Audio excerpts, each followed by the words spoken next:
The At Your Insta podcast is brought to you by Comictown. Check them out at www.comictown.net or search for Comictown Gaming Center on Facebook.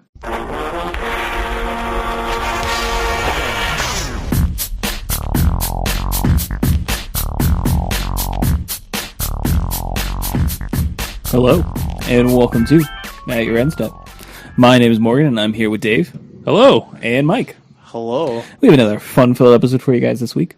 Pretty light on stuff to really talk about, which is kind of okay. We had a pretty long episode last week. Yeah, we have nothing to talk about. We just wanted to let you know we're done now. So It's fine. I don't mind it. Not having a whole lot to talk about. But we have a couple of community topics to discuss, and then a fair amount of competitive stuff to go over as far as that goes, and then we may have a segment after that, maybe a question of the week. I think we're going to kind of, go a little bit deeper into one of our community topics for our question of the week. So, but we'll get there when we get there, and then our regular wrap-up stuff. But first and foremost, let's go into the community topics. So our first one is going to be a little bit of an interesting one. It happened over the weekend. It's the Modern Open in Milwaukee, and it involves Charles Willie Porges getting disqualified from the tournament for cheating, basically doing some shuffle shenanigans, as it were. Allowing him to get, pretty much unfair advantage. And we've seen, this sort of shuffle cheat before, where you kind of put something on top of your deck and don't move it. And that's pretty much what this one was, if I'm not mistaken. Now, yeah, I went through and, watched and tried to see, in the past, I think you, with a couple of the people who've done this recently, it was clear. In this one, it was clear that he wasn't shuffling the top card. But what was more interesting is there seemed to be an allegation that some of his sideboard cards were, the sleeves were marked in some fashion. I think it was Tom Rosser on Twitter was mentioning cards literally very, very good cards were popping out of his deck when he was shuffling, and he was trying to put them back in. And so even when his opponent cut, it seemed like they were cutting to the and to me obviously it was enough for the judges to come in and disqualify. Right. But it also seemed interesting. He was implying that even post cut that he had done some sort of deck manipulation, which I wasn't being able to see watching the videos, but obviously I'm not the person who has the keenest eyes on this. The dojo people there, right? The underground keyboard dojo cage fighters. They know it better than I do. But obviously he definitely was doing the not shuffling the top card thing, which I feel like you have to, if you're sitting there in that match, you have to be really, really wary of now. I've been much more wary of that, especially in larger events with opponents where I watch them shuffle much more diligently than I have in the past. Especially in the few times, I think the last time I had a camera match was Indy in the fall, but it was Brian DeMars, and I don't expect him to do anything, but I'm still watching because I don't want to be that guy who's having a fast one pulled on him on coverage or anything. Yeah. I went back and kind of after this came out, I've watched some of the matches where it was alleged that he was cheating, and you can see that the top card wasn't moving, but it didn't seem like he was drawing exceptionally well off of it, but that's not really the point. Yeah, that's definitely not the point. So I don't know. I mean, he's someone who has been doing fairly well. In the Open Series, he won the Modern Classic, I believe, the week before. And he was actually in first place in this tournament when he got DQ'd. I think it was between round 13 and 14. So, I'm glad that they caught it. I don't know how long this is. I hadn't heard anything about him being, a shady player before this, so I don't know. Yeah, that always tends to come out after the fact, though. Yeah. But I will say that obviously this is just another reminder that it's good to always cut your opponent's deck, and I still advocate the shuffling your opponent's deck. Even if it's just a couple quick over shuffles. Now, obviously, if he's doing it to his opponent's deck, which I think was less seen on the video a little bit, but if he's that's what Oh no, I'm gonna Betcher. That's what Betcher was doing so expertly. Was like putting lands on top of his opponent's decks, and when he was cut, like, dude, ooh, oh, look at this. Oh man, you drew a land. Oh man, how'd that even happen? Oh man, I'm really sorry, buddy. You missed on a critical one there. That's upsetting. yeah, I think you're right. I mean, I think especially if you're playing in a bigger tournament like a GP or an Open or something like that, where it's kind of higher stakes. It doesn't hurt just to after your opponent has a shuffle effect, just cut at least cut. Do diligence. If not, just shuffle. Just shuffle everybody just to be safe. Yeah. Moving on. Something we also saw over the weekend that happened is Chris Anderson actually getting disqualified from the Legacy Classic due to sort of an outburst that happened from what we've heard from sources on Twitter and stuff like that. That he and his opponent for that round had a bit of a disagreement. I think he lost, if not mistaken. From my understanding, he was turn 1 Blood Moon both games. Oh, #Legacy. Yeah, that could definitely be a thing that happens, and Chris Anderson had this, admittedly, in himself has had a temper and has had issues with that, and kind of got the best of him in this particular tournament. He had a bit of an outburst and ended up getting himself disqualified.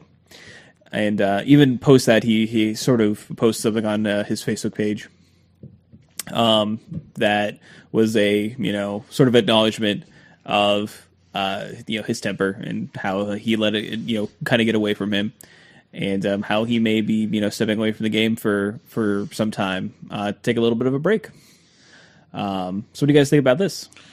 Yeah, I think good on him for sort of recognizing that. I think we're going to talk about some of the implications of this as far as our question of the week, but there was a large Reddit thread going about this, and it sort of became an extended chain of, well, this one time Chris blank, which, for for a person, for myself, who's dealt with some tilt issues in the past, that's the horrifying moment. That's the moment where, because he posted that response, his Facebook response on that Reddit thread too, which means that he spent a lot of time reading that Reddit thread. And when you're walking, when you're essentially reading a public like a roast. Yeah, quite literally, like of all your past, like, and if and for Chris, he expressed that this is really upsetting to him. Like, if it was in fact that upsetting to him, then each one continues, especially if you remember them too. You're like, you know what I mean. So that that could not have been easy. I know he also had a bit of a personal, they said, like, sort of a family tragedy had happened that weekend as well. So he probably was not in the best emotional state when he got frustrated, and he admitted that as well. So right. I definitely hope that he said that he's not really focused the way he wants to be, and I hope he gets better, because he's been a face of a team, and been he's gotten some he's been a part of a number of positive things recently. They've mentioned the team of boys that he's been sort of helping coach and sort of brought into the community, and they're all probably better players than the three of us. And like, I think one of them's like 7. So yeah, certainly that feels good. But so I think there's a lot of positivity there too. But certainly didn't seem to be a good weekend for it. No, not at all. So those are pretty much the only two really, really negative community things. Yeah. I mean, there wasn't really anything else that kind of came out community wise in the Magic spectrum, as it were, which, what, all in all, probably not like a terrible thing, to be honest. I think we're okay with that, whatever. Yeah, we followed up, last week we had probably the biggest community segment we've ever had, and then we followed up with probably the shortest. Right. That's fine. That's fine. We got it all out. That's okay. There were no huge sweeping, Premier Play changes, nothing caught on fire. Everyone seems to be relatively okay. I think we'll make it. I think we'll be fine. Yeah, fair enough. So let's move on into the competitive segment. So over the weekend, tons of stuff happened. They had GP Toronto, GP Geronimo. I don't know what I was going to say there. GP Geronimo. Yeah, just jump, man. Yeah, GP Toronto. The standard mocks happened. Star City Games Milwaukee as well. But we had a local tournament at Comic Town, and it was a sweet $10 PPTQ, which is pretty hot. Got a fair amount of players too. Like a lot of our local PPTQs have been sort of in the mid-20s range, and this was almost 40 people. Yeah, for a Sunday. You know what I mean? So yeah, $10 is definitely a sweet deal. I think we talked about this a lot, but like I really advocate that. You know what I mean? Like honestly, the prizes for a $10 tournament were insane because they awarded $500 in cash out to the top 8. Yeah, but like you don't even have to have like that's nominal. You know what I mean? That'd be great. Okay, cool. And I mean, like you can still pay out in product, and you'll still get people to come just because it's $10. Like, why not? Yeah. But we all win. We all attended the event. We all had varying degrees of success. I had the worst run. Just kind of didn't do well. Wasn't really paying attention. Whatever. It's $10. Green White Tokens, right? I did play Green White Tokens. I did pretty well at F&M with a Green White Tokens build. The build I went to the PPTQ with was just like a little bit different. I took some changes that Mike Sigrist had suggested for the deck, so I made some changes there, and it felt all right. I definitely don't think I played the best. Don't think I had the best luck with the deck as well. But yeah, it's an interesting sort of deck. It's definitely hard to play the deck that won the PT in a big tournament because everyone is kind of gunning for it. And I think Steve Rubin would agree with that. But it was the deck that I had access to, and the deck that kind of felt like I was going to be able to play the best out of everything that was available. So I think I'll probably still play it. I don't think there's anything out there that really catches my fancy anymore than Green White Tokens. So we'll see where that goes. But I didn't even play all the rounds or anything like that. I think I went one. I had a draw like X3-1 or something like that, or X2-1. Yeah. So I don't think I only played 4 rounds. I don't think the deck is a bad call or anything. I mean, it was the most played deck at GP Toronto. Yeah. And, it was pretty successple there as well. So it happens. Sure. But, I mean, I also didn't have some of the changes that other people had made with it. So even when we dive into the Toronto list, there's definitely a lot of varying builds of Green White Tokens that had success. So there's definitely plenty of ways you can go with the deck. And I don't think that what I had done with it really benefited me for the tournament. Fair. So who wants to go next? Sure, I'll go next. So I played Mono White Humans. I actually was going to play Blue White Humans because that's what I had been playing previously, and kind of decided, last minute that I was just going to play Mono White. And really, the reason to play Blue White is the counter spells and the sideboard. I figured coming off the PT, I thought there would be a lot more Languish decks. We saw, a lot of those do fairly well. So having, access to Negate and invasive surgery? Yes. Having access to the counter spells post board felt like it'd be pretty good. But having played Blue White in the previously, I know that the mana is just really awkward sometimes, and I just didn't want to have any issues with that. So I ended up just playing a pretty straightforward build. Really nothing too crazy. My list I played was pretty close to the Team Ultra Pro list that Pat Cox and Paul Rietzel played at the Pro Tour. So it's a couple cards different, but pretty much that. And managed to go 5-0-1 in the Swiss. So it was the 1 seed going into the top 8. Probably lost 1 game in the Swiss. So it's feeling pretty good going in, and then I lost in the quarterfinals. So yeah, that happens. But deck felt good, and I'd probably still play it. So it's fair. Humans, I think, pretty solid, and you would definitely play it well. So. definitely found myself like missing points of damage. But I thought like overall, I think I did play pretty well. Definitely like better than I have been playing. So True. I was happy with my play, happy with the deck. Yeah, kind of ran into the buzzsaw in the top 8, but Well, we'll talk about that in a second. Yeah. I guess so. I had sort of an awkward tournament. I started off pretty strong, and then I'd play against a ramp player who I think was actually in the finals. And our game 3 was super tight, and through all the math, all the lines I could find, I was playing the green black aristocrats deck, the right deck, and put him down. Put him to 1. Had his little poor cutthroat in play, and passed the turn to his board of.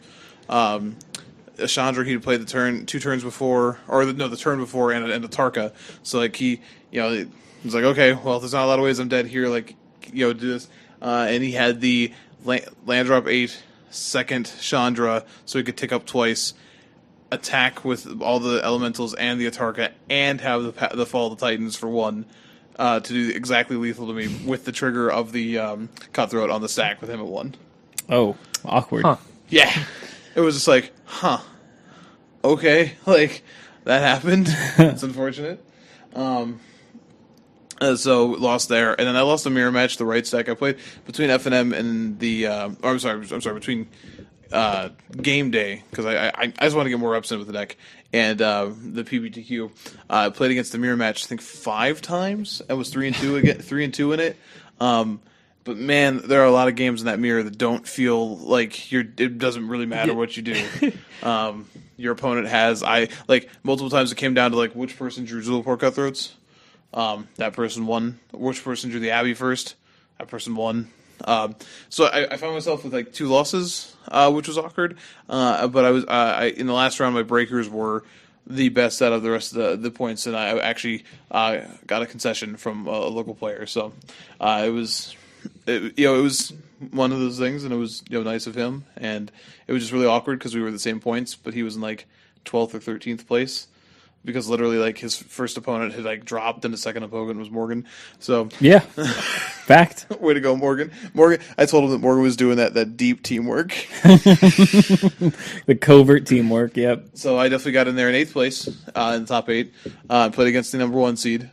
Which was Dave Nolan. Yeah, if you didn't catch that. The subtext going on here, and beat Dave in two games. So it was a good match. yeah, like I think my draws were above average. I would yeah, your draws agree. were pretty good. Like I think so. Like both games, you had Cryptolith rights, and like game 2, even though like your draw was pretty good, I was like 1 point shy from killing you. Because I had a militia captain that was transformed with a Griff Spoon, so it was like an 8, like an 8 power flyer, and I was literally 1 point short from killing you in that game. So, I mean, I didn't think it was like a runaway, even though it was like a 2-0. But I felt like I think the matchup is closer than what that. Oh no, I would agree with that. I think game 2 I had to walk a really fine tightrope to be able to find the line to be able to untap to win. And like I knew where I was going life total wise. Like I couldn't find a husk quick enough. So like all I had was a Scion token. So I had to do the math to make sure. And like I was dead to like another Griff Spoon. Way that worked out. So it was really tight. And then I was like Tuskwatch Recruiter in both games was just disgusting though. It was able to sort of put me in the right spot. And then I was he hit Westwell Abbey and you get a lot of triggers off of your cutthroats with Westwell Abbey. Yeah. Yeah, game 2 you actually just killed me without even attacking. Yeah. You just did 20 with like double Zulaport and like a million creatures. So it was like a husk, and then I finally got a husk, and then flipped to Liliana, which Liliana Blister Pod husk with like Zulaport cutthroats is disgusting. yeah. So yeah, I won that, and then I played against Randall Ruggles, the person I attended the PT with in the top 4, and. Playing against Man Company, but all the matches I've played against so far have been like they have to draw monstrously to be able to win game 1, and that happened. Yeah. And game 2, I punted. I punted an onboard kill, just because I counted exactly what I wanted, and I knew I needed 10 triggers to win, but I couldn't sack both the husk and the cutthroat to get the last one, and he fought the cutthroat, and when he went to fight it, I changed my line, and it shouldn't have, because had I just paid attention, I could have sacked my board and let the cutthroat fight resolve, and it would have been the 10 triggers I needed. So I also think I messed up how I tapped my mana the turn, and had I thought about it more, I probably could have also kept up a Hissing Quagmire, which would have given me the 10th even without that happening. So, I don't know what I want to chalk that up to. Obviously, Randall played very well, and he ended up winning the PPTQ, so congrats to him. But I will say that deck, I haven't played a deck like that in a while. There's a lot of math. There's a lot of math, but I felt really bad too because I had harassed another local player about punting a game with a Drogo's command on the stack. So it seemed like karma for me to punt it. So and I don't know if I would have won a game 3 with Bank Company being on the play and a lot of strong sideboard cards. It definitely would have been a tough match either way. But I really enjoyed the deck. It's still really powerful.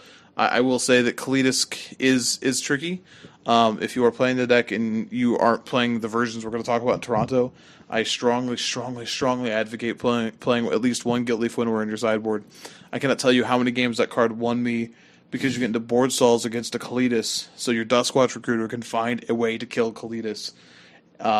Definitely had a couple games where you end a turn, they pass the turn with just Kalidas up knowing they have removal spells, and you're end a turn, activate these recruiters multiple times, and you hit the Winnower, and then you untap, and then they both transform, and then your Winnower costs 3. And you get to combo off through it, even through the removal spell. It's so nice. Oh, man.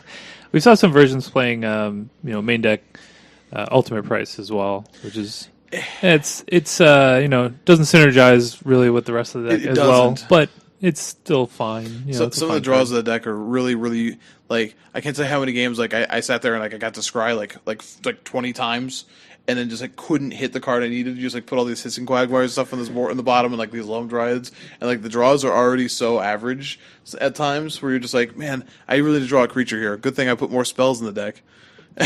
Yeah. That's always the tricky part with playing just Collected Company. Yeah. So you just can't dilute it too much. Yeah, for sure. And so it was fun playing that. I'm not too upset. I by the grace of other players, I was able to get into the top 8 anyways, and so I'm not too upset. I still want to keep playing the deck though. I really like it. I just want to see where the format goes with it. I think it's the kind of deck that for the rest of the time that it's legal and stand. Rally was dominating the format, but this deck does have a much larger weakness than I think Rally really ever did. Well, it's kind of the same thing. It's kind of the same deck, except you don't have the Rally just to do the combo kill. Well, you don't have the bounce effects either. Right. So that deck could could Sidisi's Faithful a Kalidas and then go off. You don't have a way to do that. Right. But Rally had that that angle where it was just more robust. It had that angle where sure. Okay. If I just draw Rally at any point, I win. It's not, you don't have that, but it's still pretty good, having the, Husk Zulaport, Collected Company. I mean, Husk by itself is just good enough still. I definitely had 2 turn 4 kills in the PBTQ, which in standard, where for a deck that really isn't a true aggro deck, is disgusting. But you just go Blister Pods and a couple of Cutthroats, and you play this Husk, and you get in. You just okay, yeah, no blocks, and it's okay, do. Right. So I did have someone tell me that since because a couple of the versions still want the 4th Abbey, that you should play a Rogue's Passage instead. Yeah. Your creatures can tap for your Rogue's Passage with your Cryptolith, and then your Husk just gets in more often. So I think I want to try that out next time. Recently added that to my cube. Card was disgusting in cube as well. Yeah. That's how you make sure that your giant hexproof monsters get in. Oh, makes sense. Plated Crusher? Yeah. Yeah. Oh, yeah. All right. Well, enough with the Comic Town PPTQ. Let's move into GP Toronto. It was standard. It had a total of 1,727 players. That's a pretty good sized GP. The tournament was won by Robert Lombardi, playing Esper Dragons, defeating John Stern, who had recently fallen off the Pro Tour. Quite literally after this Pro Tour. Yeah, piloting green white tokens. So congratulations to both Robert and John for varying degrees of success. I also want to give a shout out to Josh. I'm gonna butcher your poor last name. Can you take it? Do you know how to say it? I wasn't watching coverage, so I don't know how to pronounce it. Budenhouse? Sure, we're gonna go with that. Budenhouse. John Bootyhouse. I got it. Playing in his first GP, went 15-0 Yeah, Which no is- buys, which is insane. 15-0. That is wow. That's very impressive. Now I know that they had reinforced that he had played competitively other card games before dipping his toes into Magic and going into that competitive realm. So he Still, definitely 15-0 is he definitely had a background in competitive card games, but to go undefeated in GP is just like monumental success. Can't wait to see the article about who he refused to scoop to. I don't think ePro was near the top tables in this one. I don't even think he was there. I think he played in the box. So anyway, So the deck that he actually played was a black-white control list, playing some number of Eldrazi as well. We see 4 Thought-Knots here and some Displacers and Wasteland Stranglers in the list. And then we see multiple ways of being able to exile cards from his of his opponent's control, I should say. Things like Transgress, Declaration in Stone, as well as Anguish in Making, and basically use that along with Wasteland Strangler to gain some value. Also was playing 4 Secure the Wastes, which is a pretty good combination when you have cards like Gideon, Ally of Zendikar, in your main deck. But yeah, I mean he definitely definitely took this deck and worked it for all it was worth, I think. yeah, I mean it was. He was on camera quite a bit, as you might imagine, and I thought he played pretty well. I mean, he had a couple misplays, and I watched his top 8 match. He had a couple missteps there, but for the most part, I mean, it was pretty impressive for somebody playing in their first GP to go on that kind of a run, and now he's he's qualified for the Pro Tour, so maybe we'll see him in Sydney. It's pretty sweet. I'm just looking at this list. I can't believe 4 Anguish and Makings are in this list. Like, Is this 3 main and 1 on the sideboard? Yeah.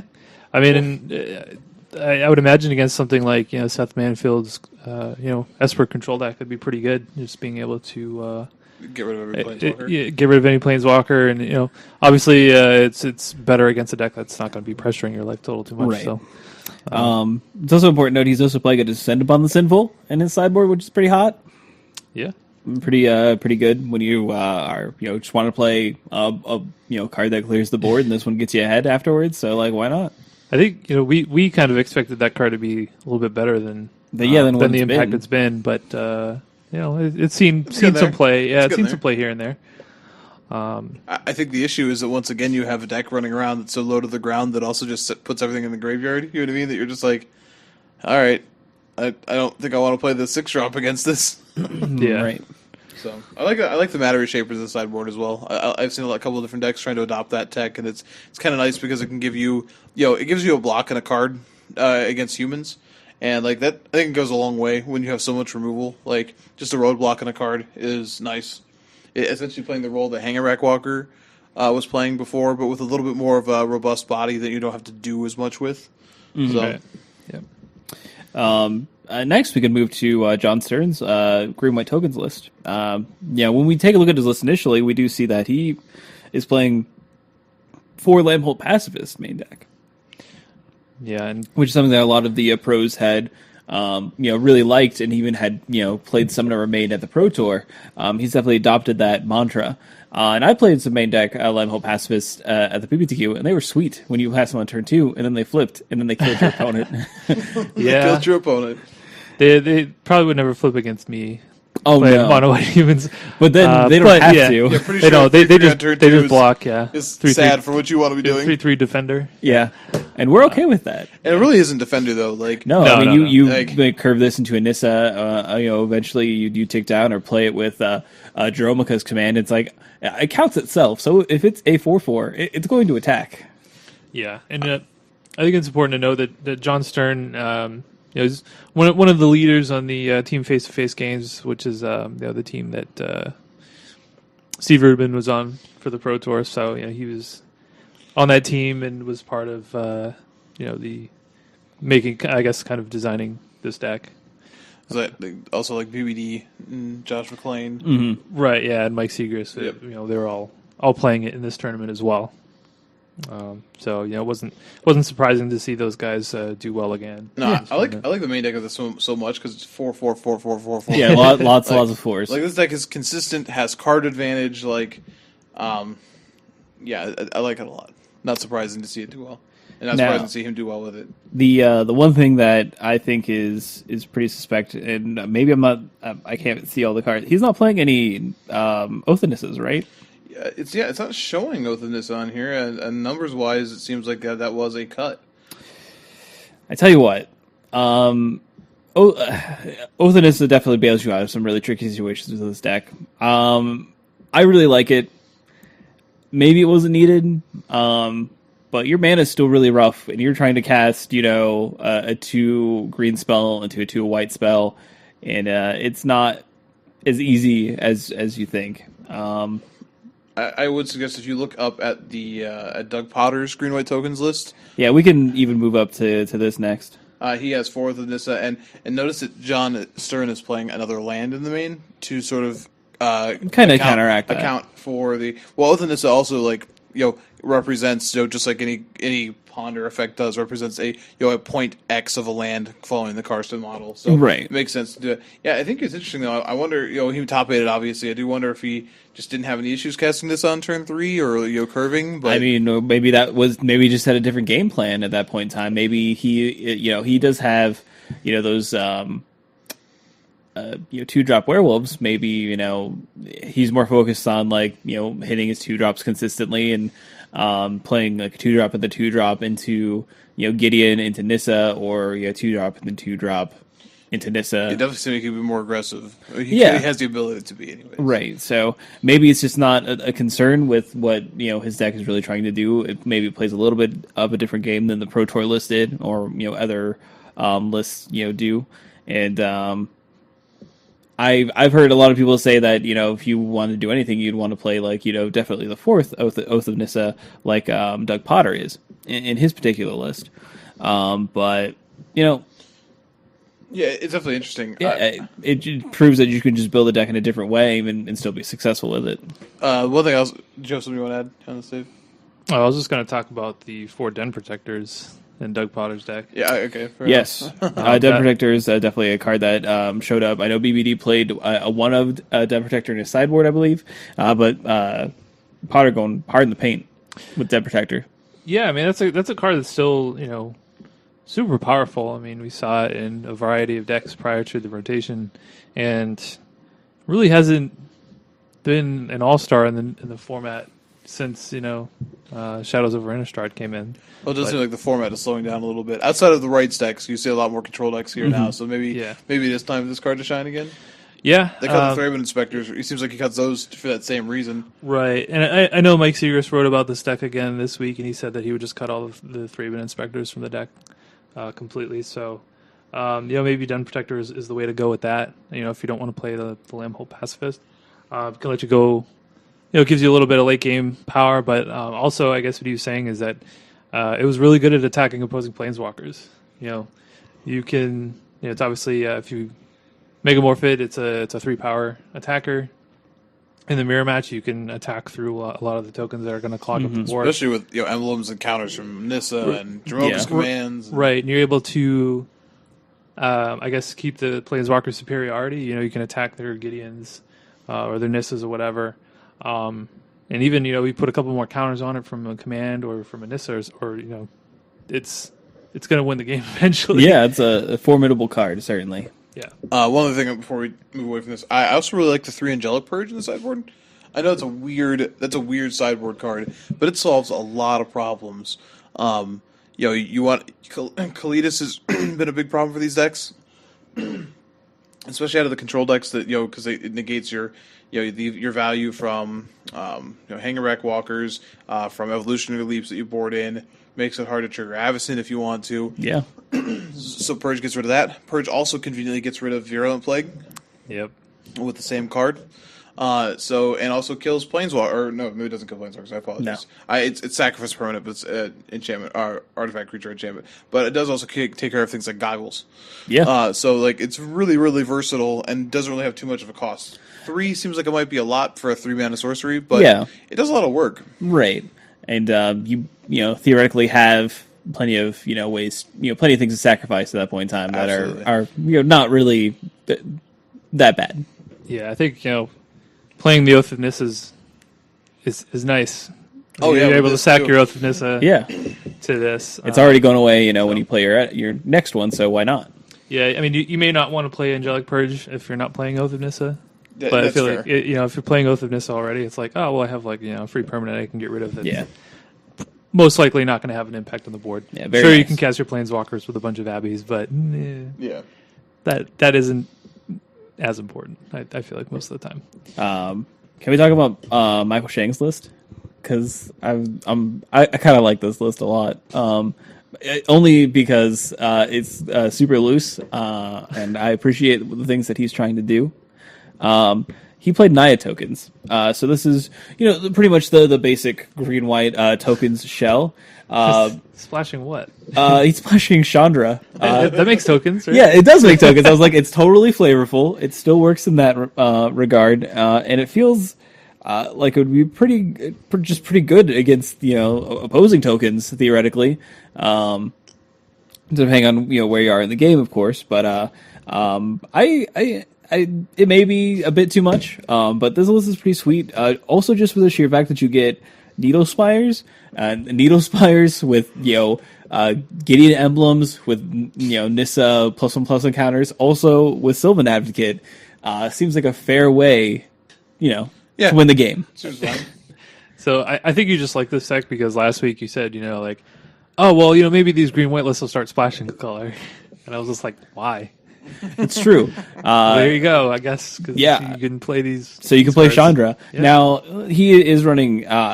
Chandra is like his splashable card because he has Oath of Nissa to help cast it. When you really take a look at the deck, he's not playing that many red sources. So splashing other red cards is definitely a loose sort of thing. But, he is playing Radiant Flames as well. I mean, my card just might be powerful enough to try and get there with, even if you may not have an early red source or something like that. You may not always have it on 3, but it still may be worth it. Yeah, I mean, this list is likely a lot better against humans decks because you have those Chandras to kind of clean up everything, and the Radiant Flames are really good out of the board. I think a lot of the green-white lists, at least game 1, may have trouble with humans since they don't really run any sweepers. Right. Post-board you get Tragic Arrogance and stuff like that, but this deck is playing, one main deck Tragic Arrogance on top of the Chandras, so you do have some more game there. I feel like humans is kind of dropped off in popularity a lot. bit. I think it's still. I personally, I think it's still a tier 1 deck. I still think it's a deck that you have to be prepared. Top 8 at this GP. Yeah, we'll talk about it. Yeah, next. yeah, but I mean, its popularity has definitely dwindled. Right. Maybe it's just because there's a lot of other cool decks that people are trying out. Since Yeah, the Pro Tour. I don't know if this is enough to say it's dwindled. Like numbers wise, maybe it was down a little bit for this event, but like I don't think the deck has shown itself to be truly weak to anything. Oh, I can't play this deck more. Yeah. I also think that with sort of the updated list that we have from the other green white tokens list, we can take this list and maybe change some of the numbers with it, and maybe tweak it and make it a little bit better. And that's something that I maybe want to try and do is tweak it a little bit, just little tweaks, and see where it lands. But I kind of like where this guy's going. I just want to play Chandra, man. I just like that card. All right, let's move on to the mono white humans list that was piloted by Bradley Robinson. What did you think about this list, Dave? Our resident mono white humans player. So he's kind of incorporating some of the new technology, I guess, in some aspects. He's running some weird numbers. So a lot of the humans lists that I've seen are very very tight, like a lot of 4-ofs, and like maybe the only 3-ofs that you might be playing are the Kithians because of the legendary, and maybe like Anointer of Champions. You don't really want 4 of those in your deck, I feel like, because it's kind of the first one's great, and even after that is kind of mediocre. But he's running 1 Anointer of Champions, 2 Consul's Lieutenant, which I feel like is a card that has kind of fallen off in popularity a little bit. A lot of people are running, Anafenza Kintree Spirits instead. He is running 1 Anafenza Kintree Spirit, 2 Consuls Lieutenant, like I said, 1 Anointer Champions, 4 of almost everything else. He has a main deck Gideon, Ally of Zendikar, which I have seen here and there. Some people run maybe 1 or 2 main deck copies of that.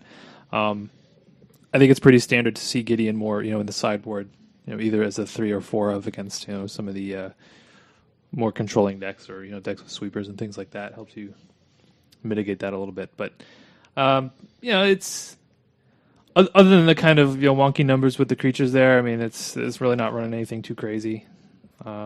Still has the 4 declarations, 4 always watching, 2 Griffspoon, which I think is pretty standard for the your spells in the main deck. In the sideboard, we have Vryn Wingmare, which is kind of cool. I've seen that a little bit, not too much. And if you don't know what Vryn Wingmare is, it's 2 colorless and a white 2/1 flyer. Non-creature spells cost 1 more to cast, so it has the Thalia ability. Obviously not as good on a 3 casting cost creature, but still can delay a languish for a turn, which is pretty cool. I don't know how powerful that is though in the format, to be honest. But yeah, I mean it's I wouldn't say it's stock, but it's pretty close to stock. So do you think Wingmare is any good against the green white token lists? I mean, not against John Stern's list. We don't know, obviously, but the ones that kind of showed up from the Pro Tour. I mean, a lot of their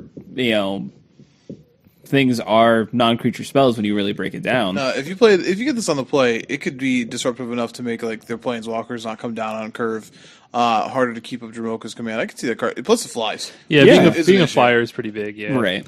I think I could agree with that. I mean, on the play, I like it. On the draw, not so much. No, maybe not on the draw. Might be a little bit too slow there, but Yeah. I kind of like it. They're also this list is also playing 1 more land than we typically see. They're up to 19, probably because of the main deck Gideon. But most of the time we've seen these at 18 because of the huge amount of 1-drops they have. Yeah, I mean, most of the lists will have 1 land in the sideboard as well. You'll see like 18 planes, and then maybe like an additional planes on the sideboard, or like sometimes you see like 1 Westphal Abbey. Sometimes you'll see like 2 lands on the board if they're playing like 4 Gideons, just as a way to kind of cast your Gideon post board. Yeah, I mean, 18 or 19 planes, it doesn't make that much of a difference, I don't think. But, yeah, I mean, nothing too crazy going on here. I mean, really. But I think there are a few cards you can play around with. Like I said, the Anafenzes and the Consuls Lieutenants are kind of 2-drops that you can interchange. Mm-hmm. So. You want to talk about the Oliver Choose list? Yeah, Grixis Dragons. Grixis Control, I should say. Control, yeah. No dragons. He does have dragons. He does have dragons. Just not enough not a critical amount of dragons. It's not based on dragons. No, I actually talked to him a little bit at the PT and sort of congratulate him on his run because he back to back he top 16. Yeah, top back 16. to back top 16s. He's already locked gold. Guy's real young.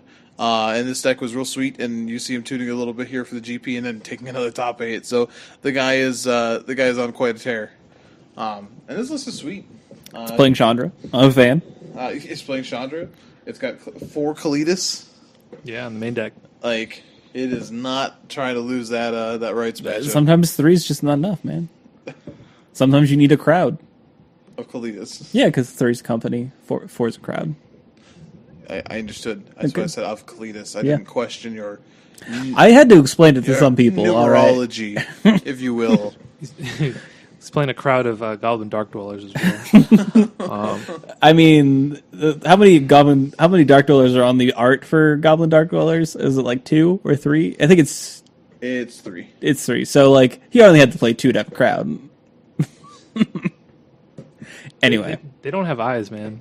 No, they live in the dark. Yeah, they literally dwell in the dark. It's disturbing to see like just a bunch of eyeless goblins not staring at you technically, right? Like Facing so, you? like, They're menacing. Do they like flashback things by like like people just like I'll cast this again. It's like you know what, go for it. It's fine. Okay. It's not really how that works, but do what you want. Yeah, that's fine. You literally live in a dark hole. Do whatever you want. But, And the dragons we were speaking of are Dragonlord Slumgar, that he has main 2. Definitely a card that's been picking up a little bit of popularity. And kind of seeing play in Sultai lists, but we see it to used in very good effect here in the Grixis list. Yeah, I don't want to spend too much time with this because not too much. This deck has really only done great in the hands of Oliver of one man, which I could feel. I don't fully agree with that. I think this is a deck that's picking up. I mean, some more other people are playing it as well. So I like how one copy of Humans makes it in the top 8, and then we don't know how many more in the event. But that deck's lowering, that deck's low. Well, yeah, it's lowering from where it was. But Grixis has one copy in the top 8, and that deck's picking up steam. I think they're going in opposite directions. I disagree. I don't think this deck has not been heavily adopted. I'm not saying heavily adopted. I'm saying I'm seeing more lists pop up. Okay, I once sort of pop up. There were other Grixis lists in the top 32. Okay, so look, Andrew Beckstrom, 14th. Great. Let's talk about the Grixis Dragons list. I want to say Grixis. Esper, the Esper Dragons list. Yeah, I was pretty surprised to see Esper Dragons take it down. I think a lot of people when we saw Shodi Asaoka top 8 the Pro Tour with it. It's like, well, Esper Dragons isn't that great anymore, but it showed us. So yeah, he's really good. But I don't know. Apparently, I mean, there is a lot of power there. I mean, Dragonlord Ojutai is still really good if you don't answer it. It's still a good way to kill your opponent and draw you some cards, as well. Yeah. Now I really don't know how this deck does against something like green-white tokens. Was that a matchup? Did Steve Rubin beat Shota in the top 8? I have no idea, but I know that obviously, Robert beat John Stern. So, yeah, I do feel like the deck is a little slow. Against something like Humans, may have some issues, though it does have 3 Languish in the main deck. So I mean that definitely helps.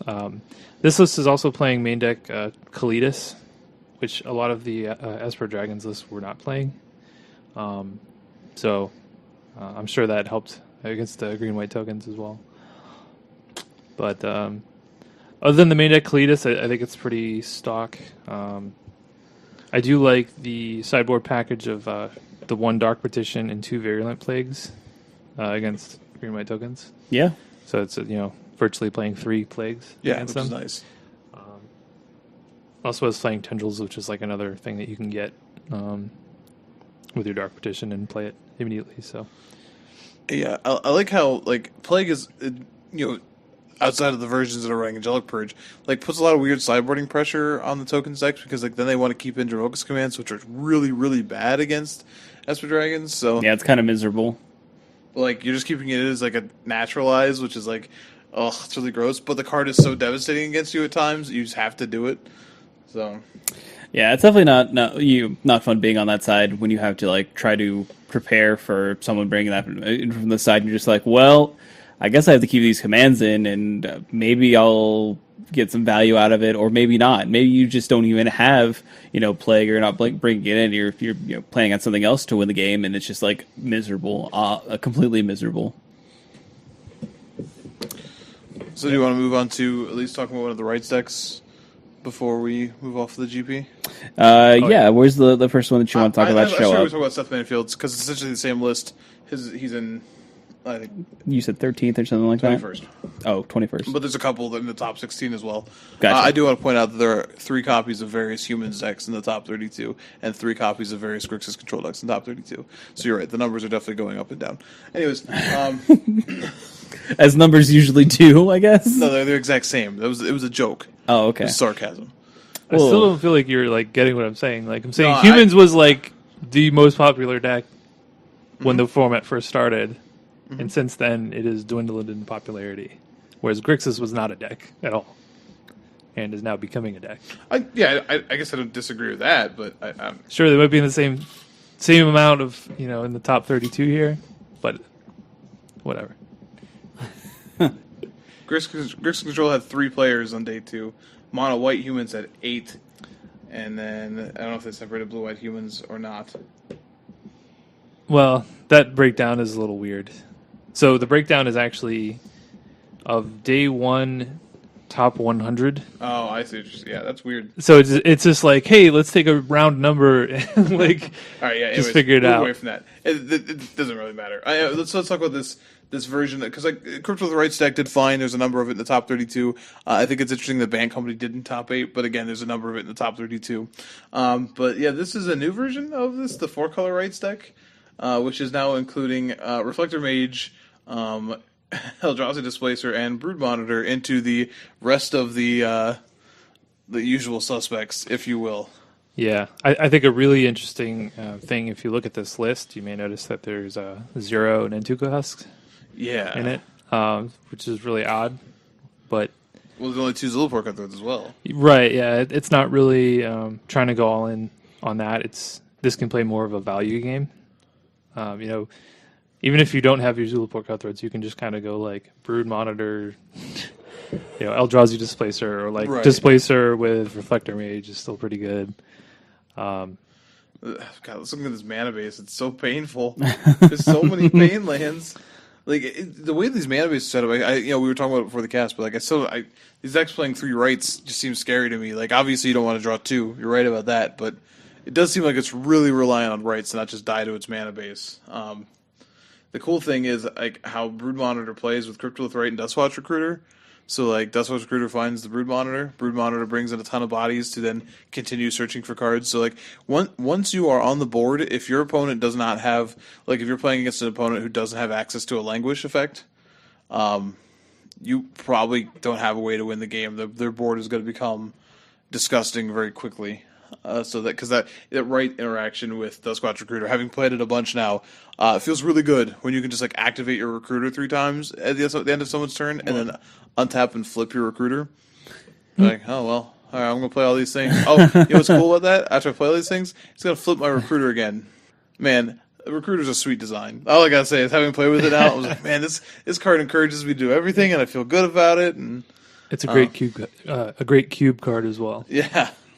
You're not right. I think it's just in limited. Like, there's nothing more upsetting on limited. Just having drafted the format a bunch, like when your opponent just goes on, they're on the play and they're like, turn to Dustwatch Recruiter, and you're like, oh my god, like how is this card not a rare? Like, oh man, yeah, it's pretty brutal.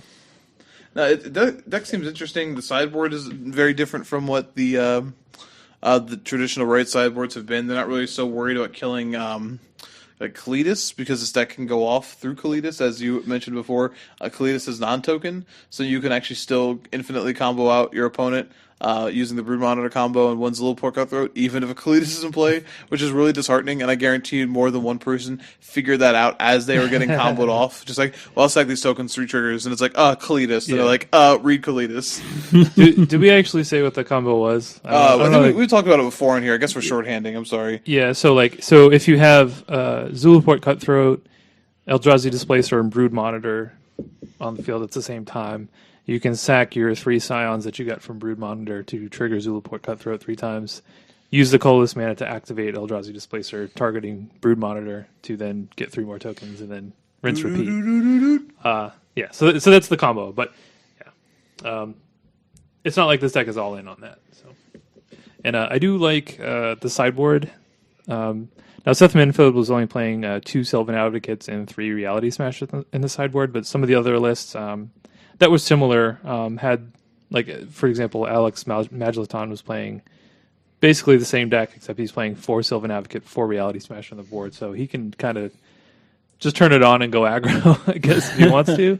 And this deck is, as you said, plays a lot of pain lands, so hitting that colorless for the Reality Smasher shouldn't be an issue. No. And also Abby as well. Mm-hmm. Yep. Yeah, the deck definitely doesn't seem like I was talking about the turn 4 kills with the other rights deck. This deck doesn't seem nearly as capable of that because you don't have Husk, but it is definitely better better equipped against the answers that are being brought in against the right decks now. Obviously Languish is still an issue for this deck, but it can fight through Kalidas, and it has by virtue of having Reflector Mage in the main, it gives you some outs, some cards that you don't have in the right deck, especially in game one.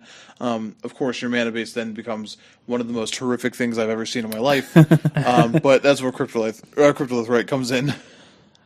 Yeah, I mean, the good thing about this is, other than Brood Monitor, which is a double green, everything else in the deck is just a single mana.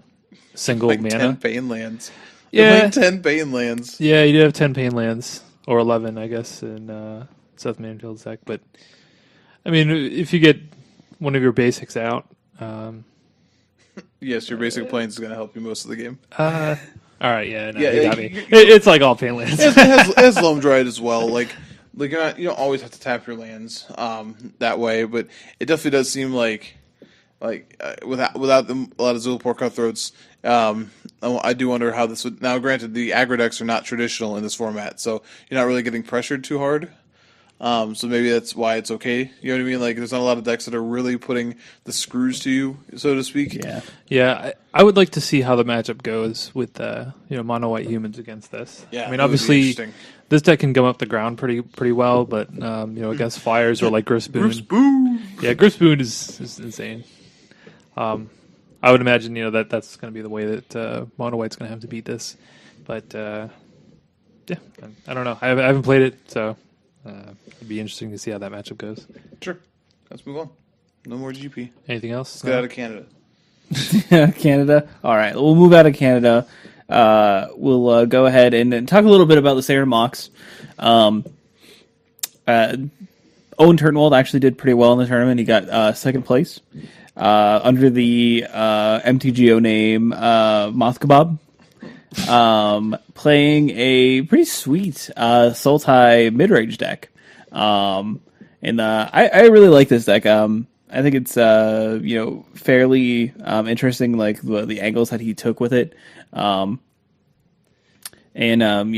we really kind of see it, I'm pulling it up right now.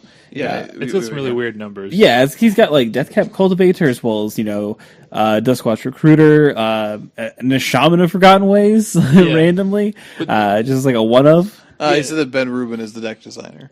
Okay. Yeah. So it's, how many cards are in this deck? Got 50.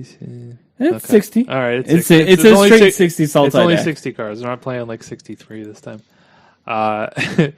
No, but yeah, I mean, you mentioned some of the cards that are in this deck, but I think the numbers are really interesting. Like 3 Deathcap Cultivator, 3 Duskwatch Recruiter, 1 Shaman of Forgotten Ways, 3 Tireless Tracker, 2 Gitrog Monster. Which, right. By the way, Owen wrote about this on Channel Fireball. He said the Gitrog Monster was the worst card by far. Boarded out in every matchup, regardless of what he was playing against. Right. But I mean, he did say that the deck was largely untested, and obviously it did pretty well for him. So maybe there's something there, and this could be something that possibly people will tune and try to evolve going forward, I guess. Yeah. I mean, people, like playing, Sultai. I think people are naturally drawn to that color. And, with all the good things that you can do within that color, I can see people wanting to pick this up and perfect it, as it were. I mean, if you want to play the Gitrog Monster, you can always just play Reality Smasher. I don't know. It's a pretty good 5-drop replacement. Yeah. You're already playing 4 Thought-Knots here. I'm pretty sure you can muster up the colorless. Yeah, and I think it's important to note here that we say Sultai, but really the only blue card is Dragonlord Silumgar. Yeah, again, he just plays 2. And I think the reasoning is he was already playing some number of Yavimaya Coasts just to get the colorless. So it's like, oh well, I guess I'll play Dragonlord Silumgar. Seems pretty good. Yeah, why not? Give it a shot. See if you can work it out. I mean, you also get Lumbering Falls, which is pretty sweet. Yeah, he's got one of those. Yep. Especially with your Sylvan Advocates. Yeah, of course. Mid-range green deck. Yeah. But I mean, this.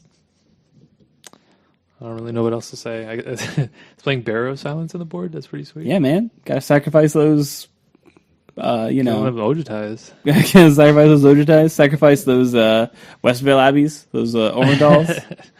Maybe. I mean, That's pretty hot if you can get that, but yeah, I mean, like that's the dream kind of sort, I guess. yeah. I mean, you still did get hit for 9 theoretically, so. There were some other decks that I thought were pretty interesting coming out of the mocks, and normally we don't talk about Magic Online tournaments, but there were a lot of big names in this tournament. We see Josh Utter-Layton, Raptor, finishing 4th place playing Mono White Humans. He didn't. It's pretty standard list. Nothing too crazy going on in that one. Got our dude B Swites. Didn't he win the last one? Playing the Jeskai Dragons.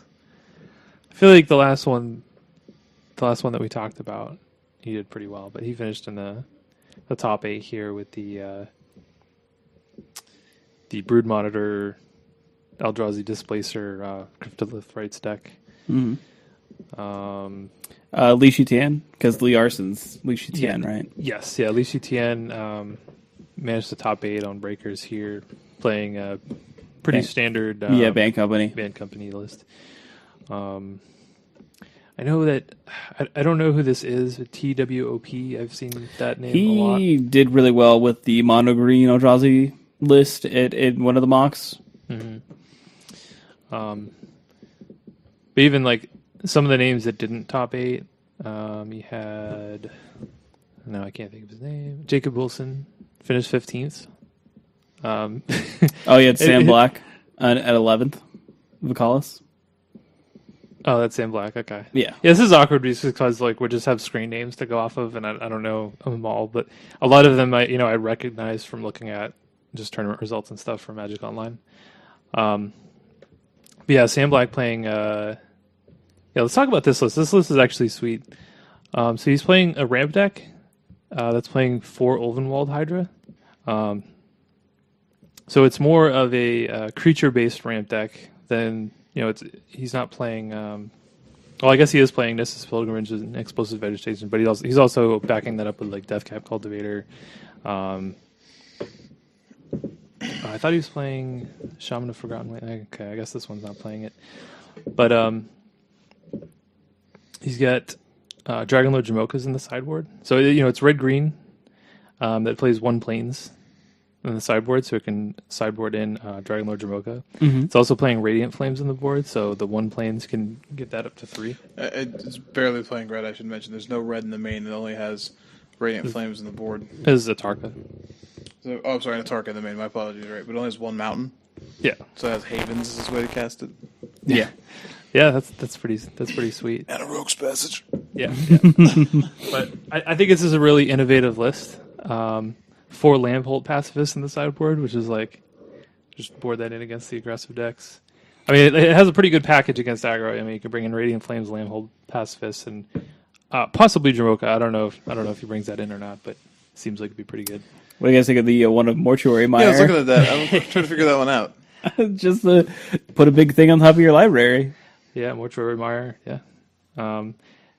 I like that. I like that piece of tech. It's just a one of. You could fetch it off of your Ulvenwald. Yeah, you can fetch it off your Hydra, which is real sweet. That man, is that's some hotness right there. You're like, oh cool, cast my Hydra, get my Mortuary, put this Ulamog back on the top of my library. Get this put this Atarka back on top of my library. That Rogue's Pass is even sweeter with the Hydra. Yeah. But I like this list because it's more proactive than a lot of the ramp decks we've seen. A lot of the kind of stock ramp decks or even the Goggles ramp deck to a point, they kind of just sit there and don't do a whole lot. But this deck plays, in the main deck, it's playing Duskwatch Recruiter, Sylvan Advocate, Tireless Tracker. So it can do these things, in the middle of your ramps and all that stuff. So, it can actually like create a board presence before you get to, Dragonlord Atarka or Ulamog and stuff like that. So, Super interesting list, and I know that Justin Cohen top aided the Standard Classic at SCG with the same list, I believe, or something very similar to it. So, I mean, I've got some Blue Vault Hydras. Maybe I'll sleeve this up for F&M or something like that. It looks fun. yeah, please do, and let me know how it is, because it looks really sweet. Can I mention one more MOCS deck before we're done? Mm-hmm. I do want to mention that there's 2 mono white humans decks in the top 16, and it's no Christmas. But again, mono white humans on the decline. Anyways, am I winning yet? No, I don't think anybody would disagree with what I'm saying. I mean, I think the number of humans decks and the MOCS would disagree with you. But whatever, it's cool. Now I want to talk about ZYXWVUTRSQPONs list. Yeah, that's Jacob Wilson. No, it's ZYXWVUTSRP or TSRQPONs list. Jacob who? Wilson. I all I know. Jacob ZYX. Oh, that makes more sense. No, but so I talked a lot about trying to find in testing for the PT how one of the things that led me towards Blue White Eldrazi was I really think there's some sort of blue white tempo deck, something that can capitalize off of Ojutai and Reflector Mage, and I could not get a list that I felt functioned the right way. And here's a version of it. In all its glory, just playing all the Reflector Mage all the way up with Silumgar Scorn and Ojutai's.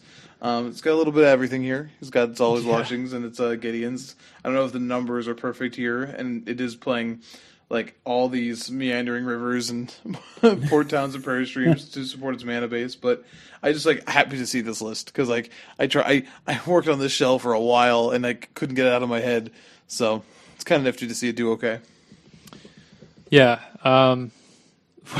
For Silumgar's Scorn is pretty interesting with just the 4 Ojutais. But yeah, I do like what this deck is doing, and I was pretty interested. This was something that I was thinking about sleeving up at F&M just to see how it plays out. Having Knight of the White Orchid and Eldrazi Sky Spawner as a way to kind of ramp up to Ojutai is pretty cool. It has multiple ways to cast a turn 4 Ojutai, which is kind of nice. Because I hear that's pretty good. Silumgar Scorn is a card that's awkward if you don't have Ojutai, but if you're attacking with Ojutai, you've already shown your board presence, that one trigger where you start chaining them together. That's all you want to draw when you hit with your Ojutai. You want to see anything else at the top of your library. So yeah, I think it's a sweet. I don't know if the numbers are perfect. The always watching seem obviously very hot with the Ojutais. Sorry, I'm apparently losing my voice here a little bit. But there's the only 3 declarations, and the one Tragic Arrogance in the main could be really good or could be worthless. Yeah. And Gideon's again in a deck that may or may not be able to always protect it. Just in the humans decks we have 1 or 2 of them. This those decks have 1 or 2 because of the mana issues. How many 4-drops can you run off of 18 lands? But in this case, you could play 4 here if you want, so why don't you? You know what I mean? And I think it goes back to Gideon's sort of weird place in the metagame. The decks that want to play Gideon are these tokens decks that protect it all the way up, and then Gideon's emblem is really important. Whereas here, it could be really good, it could do nothing. It's sort of odd. So some of the 2s and the 1s here in this list are strange. Yeah, I think much like Owen's deck, the Sultai deck that we talked about, this is, I think, a really good idea that it might not be completely tuned to where it needs to be, but I like the shell, and it might be something that I explore going forward. I still like humans quite a bit, but if I decide to want to play a little bit more of a mid-rangey game, then I think this is a good list to look at. I think people forget how good Sky Spawner is. They just keep forgetting how good Sky Spawner is. Yeah, I mean it's popped up in some of the Bant Company lists as well. I think it should. Yeah, the card is good. Some people adopted that after the Pro Tour. We saw some of that at the GP. Seeing the other company list, outside of Avacyn, literally just can't deal with Flyer. Just oh no! How many times did you hit me for 2 this game? Oh no! Screen name Huey, I would imagine, is William Jensen. It'd be a crime if it wasn't. I would imagine that's William Jensen. Yeah, I think the same is true for what was it? Hold on, was it list? The Sperling. Yeah, Sperling. Yeah, you had Sean McLaren, Arsenal Munch finished in 20th. So just kind of showing you some of the names that are in in these tournaments. Reed a Rabbit. I don't know who that guy is. Yeah, Reed R-E-I-D or Rabbit. I don't know. Reed Duke. Lampalot in 24th place. That guy's name should be Sir Lampalot. Come on, how do you get a name like Lampalot and not put Sir in front of it? Yeah, I don't know. You got Johnny Hot Sauce. Is that guy good? That's Andrew Shroud, correct? Andrew Shroud. Yeah, I don't like his list at all, for what it's worth. But he usually plays like weird lists. He's playing Blue White Humans. Clash of Wolves. I don't like that at all. Ugh. I don't like it. But yeah, and one main deck Dragon Lord Ojitai. Not a fan. I do like some of the sideboard cards though. Profaner of the Dead in particular is pretty sweet. Like in the mirror match, just like bounce all your stuff. Attack. Seems fine. Yeah. Want to move on to the Modern Open? Yeah, let's go ahead. We'll move into Star City Games Milwaukee. It was Modern, had a total of 617 players. It was won by Joseph Presnell. I have it as Presness. Presnell is what's on the website. That's Presnell. We have some error in the notes. That was human error. Sorry about that. Presnell. That's why we put review into the game, Dave. Playing Abs and Company, defeating Joe Lossett. That's correct, at the very least. Playing Green Red Tron in the finals. He certainly did Lossett. You got him. You got him. You showed him what you were all about. Did I step up? Yeah. You definitely stepped into Mr. Lossett there. Rounding out top 8, we have Burn, piloted by Jory White. 2 more Absent Company lists, piloted by Andrew Main and Andrew Tenjum. I just enjoyed the parody that we had there. We have Infect, piloted by Matt. You paused. That makes it unfortunate. It's Matt Stanky. Of Stanky like fan. It's a very popular dance. That's a great last name. I don't mean to laugh, but you paused way too long. I was like, I'm sorry. I just couldn't believe. I had to take a double take. Did Dave mess up this too? It's No. We're looking at the actual website. Yeah, I'm definitely looking at the actual website. Yeah. Ooh, okay. And then Death Shadow Aggro, which is piloted by Will Drescher, and then Jund in 8th, piloted by Joshua Carlson. Other than the 3 Abs and Company lists showing up, we do have a pretty good litany of other Modern lists, and then going down into the top 16, definitely some other notable lists show up. We have Merfolk, Jeskai Flash, Kiki Cord, Scapeshift, all showing up in the top 16. So pretty awesome list. And Michael Majors even making it to 16th with Grixis Control. So that list's still kicking around. He managed to finish 16th, even though he admitted that his deck was flawed in many ways in his article today. Well, hey, good on him. Yeah. Playing a bad deck, still doing well. His list was pretty interesting. I don't know. I mean, are we going to get into talking about some of these decks, or? Yeah. Is there? Obviously, something to take away from this is the reports of Greenotron's death have been, quite overblown, as it were, exaggerated. Clearly, having 2 lists show up here in the the top 10 when you really break it down is fairly impressive. So definitely keep an eye on Greenotron. Maybe don't count it out just quite yet. And then Abs and Company showing up in full force. Putting 3 lists in the top 8. That list was good against Eldrazi and still continues to be good in the actual format. So also keep an eye on that.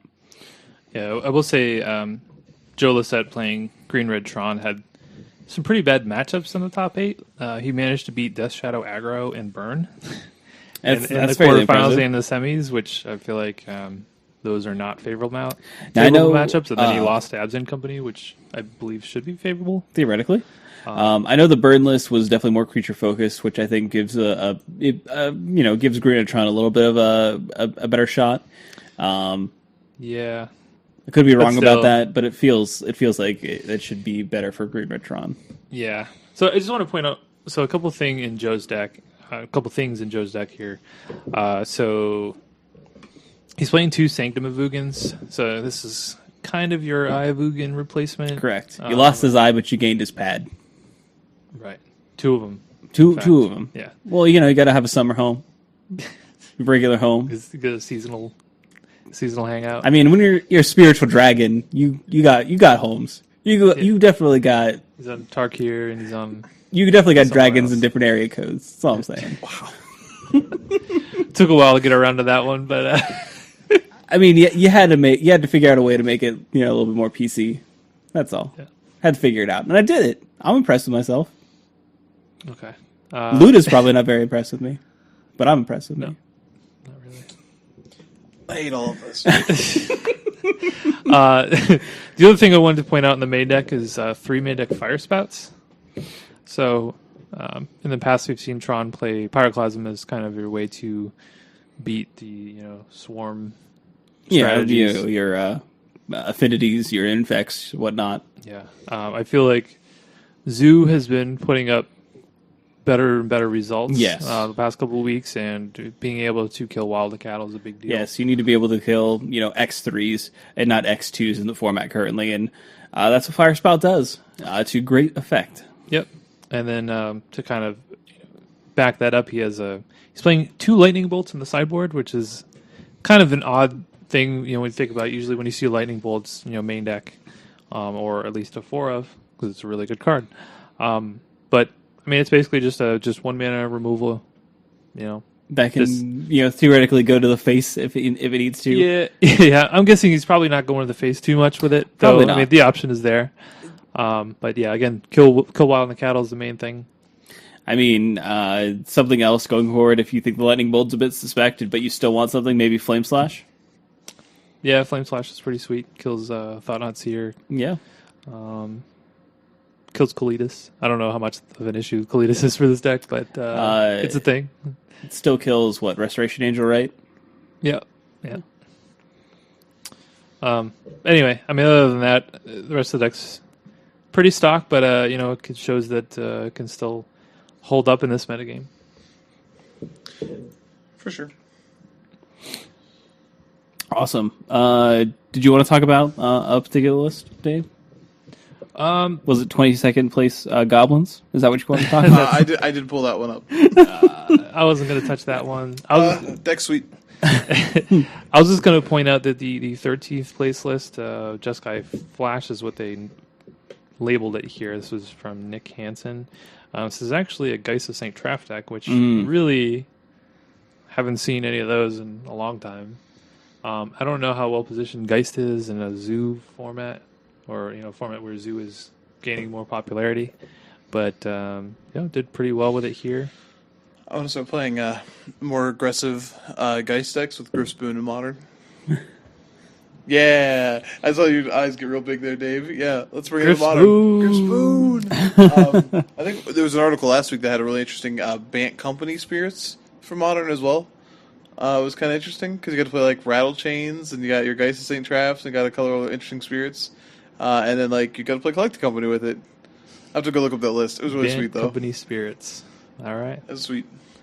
No, I feel like this. Looking at Modern once again, this format looks pretty diverse to me.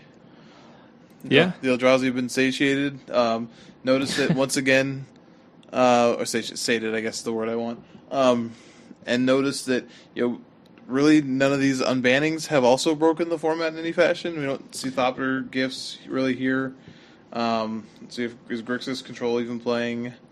So Grixis Control, Michael Majors in 16th place has some ancestral visions, but once again, all the criticism people give to Wizards, they do seem to have a pretty strong grip on where the format's at, and the unbannings haven't, cracked the gates or whatever. Just like Yeah, I think the most surprising thing, maybe it shouldn't be surprising, is kind of how far Affinity has fallen. Like Affinity has always been a tier 1 deck in Modern. I guess there have been some points where it hasn't been the best deck to play.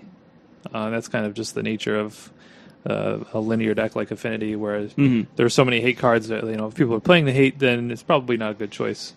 But it's so powerful that sometimes it doesn't matter. But really, we see one Affinity list in the top 32 here. 17th place.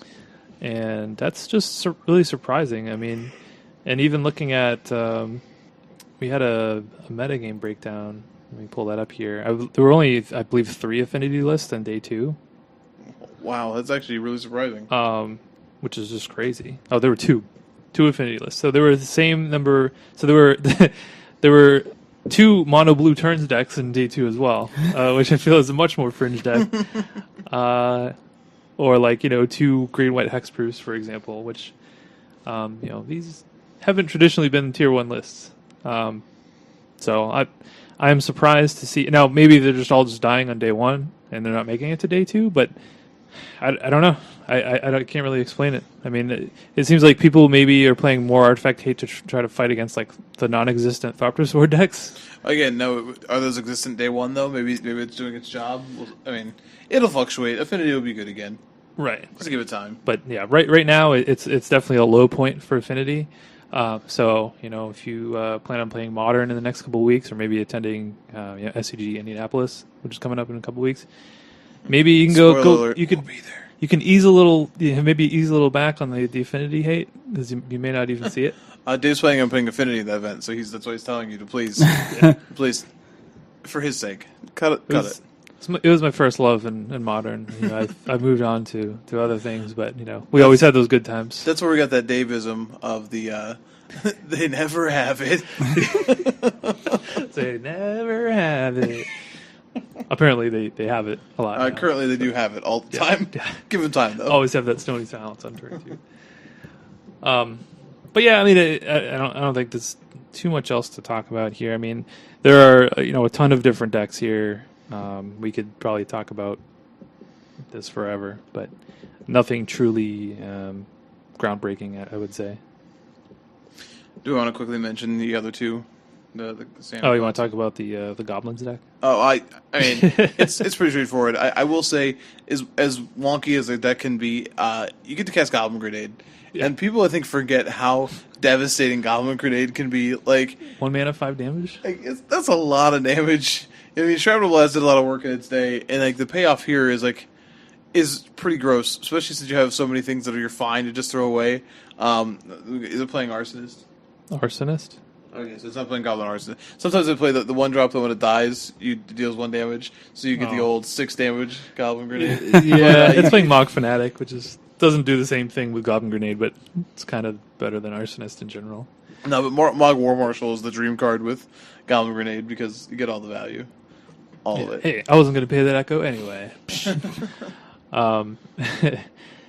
Yeah, it's pretty funny. I don't know if like playing this is better than just playing like Burn or something. Yeah, I mean, but you have just like any time. The problem is compared even to like compared to like Legacy, where the deck is chock full of really powerful cards, and you get the really fast mana cards with it. In Modern, you get to play a couple of very very good cards. So Grenade and Lightning Bolt are obviously both great. You get to play Chieftain and Pile Driver and Goblin Guide, which all are very very strong. But you do have to play some rather suspect goblins. Foundry Tree Denizen doesn't scream Modern staple to me. Frenzied Goblin is in that boat. I mean, honestly, a Mog Fanatic, man. Trust me, I don't want to diss Mog Fanatic. That card was a king back in the day when you could put damage on the stack. That card was killing people left and right. But now it's a little less good. Now, I will say Mog Fanatic probably situates yourself pretty well against like the Infect decks. Oh man, It's like, Yeah. Go ahead, pump it. See what happens. See if I care. Pump pretty up great. it, James. Pump it up. No, I meant though. Do you want to talk about the other 2 events? Sure. Yes, we can move on. So let's move on to the Standard Classic, more than likely. That was won by Robert Birdsall. Rob Birdsall. Birds. All birds. All the birds? All the birds. All right. Birds all. He was playing Naya Planeswalkers, which is something that we've Arlen Cord won an event. seen a little bit here and there. I guess that means that Arlen Cord can really start deserving her price tag. She's got down a little bit. I think last time I checked, she was just down a little a bit. So It's he has like her down 20. to 20. So. 20, yeah, exactly. He defeated Andrew Kraxa. I want to say Kraska. Kraska. Almost looks like Caracas from a distance, playing green red ramp. And was this a traditional ramp or goggles ramp? Let's see. It was traditional ramp. No goggles to be seen. So I think if you look at 16th place, they have a deck titled green red goggles. So I think they actually so are. they are differentiating them out. Correct. Good. You never know with Star City. you're right. You never do.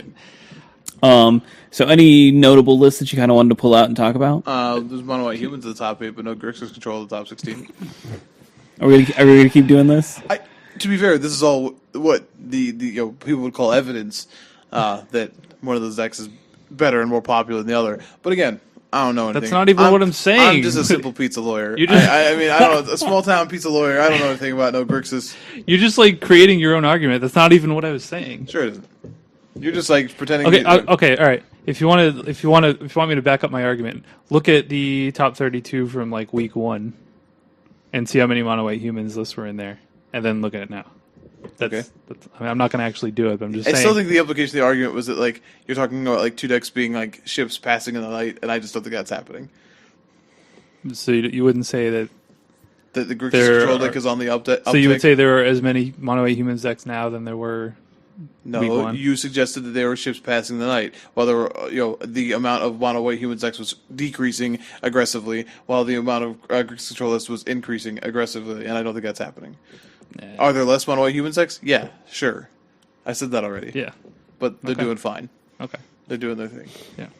Beyond that, I don't care about any of these decks. They're being all human-y and attacky. I think we should talk about the Naya Planeswalker deck a little bit. No, yeah, we can talk about that. Because like that is like pretty innovative and it has a lot going on with it. I mean, we saw this list though. We've seen this list. Have we? Yeah, very similar. Yeah, they were. We talked about them in the top 16 a couple weeks ago. They've changed a little bit, but playing a couple of like larger dragons, Wadatarka has been pretty consistent. One Dramoka has been pretty consistent to play with Nahiri. Honestly, the fact there aren't 4 Nahiris in this is pretty surprising to me. Yes, they are also playing 4 Oaths of Nissa. Oath of Chandra is kind of new, but this is really 4 Oath of Chandra. I mean, sometimes you got to kill creatures. When there's all Mono White Humans decks running around. Yeah, when you got 10 Planeswalkers too, you can actually reasonably like trigger it, which is pretty interesting. Yeah. And the secret Planeswalker Nissa Vastwoodseer. Yeah, the Could be 12 stealth Nissa. Yeah. I do want to point out. So you said like Arlen Cord like has come down a little bit. I actually don't understand the price. Like Arlen Cord's price must be heavily driven by a casual crowd. Yeah. Because Nahiri is the card that's actually sort of that sort of the sleeping giant. It's seeing a bunch of play Modern. It top 16 the Modern Open actually in the Kiki Cord list. It's being adopted there. And saw a lot of play in the Pro Tour as well. And these Nihilists normally have these as a 3 or 4 of, honestly. So it's sold out at 12 on Star City, but somehow Arlen Cord is 20. And but one of these is like gaining traction. Like I don't understand. Yeah, well, it's interesting to say the least. You said Sin Prodders on the board here too. Yeah, I don't really know what that's for. I'm sure there's a purpose for it. It's for prodding Sins. It's probably there as a dare to show to show Rob's friends that he won an open with Simprouder in his 75. It's a dare. A daredevil, would you say? It is. Yeah, I'm proud. Okay, yeah, I'm gonna give you that. I'm proud of you. That was good. Yeah, no. I'm proud of you. A daredevil. Anyway, I mean, I will say like, if Sin Prodder is doing what it's supposed to be doing in here. Like, all of your major hits on here are kind of expensive. So it's just like, do I get a Planeswalker? Or do you take this damage? I don't know what matchup you're really excited about that in.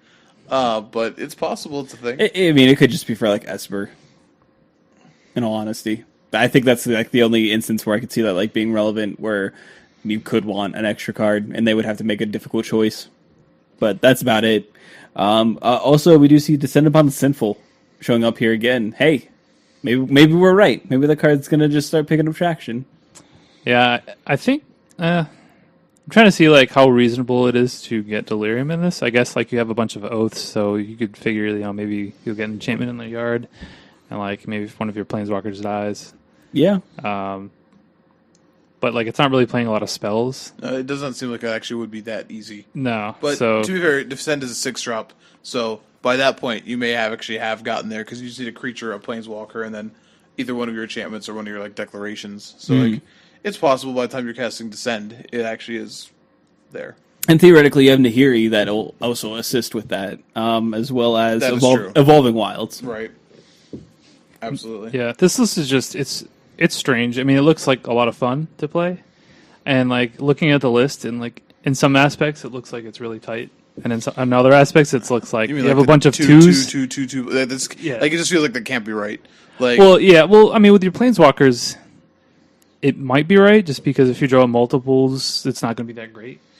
And like having a bunch of two ofs, like you're playing Oath of Nissa, so you might be able to see them more often than. I guess I don't know. Like that play style feels so much more random than I Yeah. would want to play. I mean, it won this classic, so by all means, like I'm not. But it just feels like it's less cohesive than you could make this list. I think the original versions, as we saw, had 3 to 4 Nahiris and then 2 to 4 Chandras, depending how they played, and then some number in between. So I do wonder, because like looking at the way this list goes, like Nissa is fine, like Voice of Zendikar, but at the same time, like it's certainly not doing nearly as much work as it's doing in the tokens decks.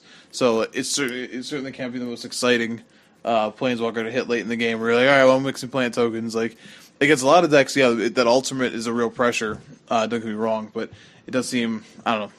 And Arlen Court continues to feel unimpressive. As sweet as Arlen Court is, like, sorry, Bay. Yeah, I don't disagree with you. It doesn't really feel like you said, you're really taking advantage of the things that Nissa Vasudseer wants to do in this particular list. So maybe you shave some number of her and add some number of other relevant planeswalkers, and maybe that's correct. So it'll be interesting. I think this list will continue to do exist going forward, just because people really enjoy playing a bunch of planeswalkers, having all their mythic rares in their deck. I really like that. Yeah, and I think one of the things that we saw come out of the Pro Tour, and I know that Seth Manfield talked about, planeswalkers are we don't really have a lot of good card draw in the format, so planeswalkers are kind of like the way to get card advantage, because every turn that they're on the board, it's just creating more of an advantage for you. And this isn't the traditional control colors, when you think about Naya, but at the same time, if you're playing a lot of mid-range decks, it is a way that this can kind of gain an advantage over time and kind of go over the top.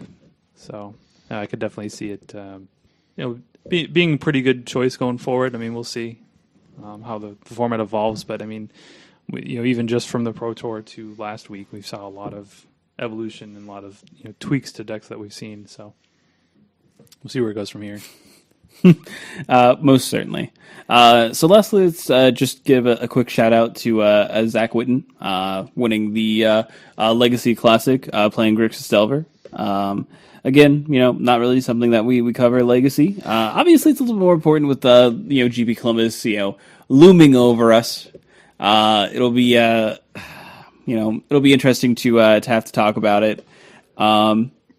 If you did want to see what Jeff Hoogland was playing in the Legacy Classic, he was playing Mono Red Sneak Attack.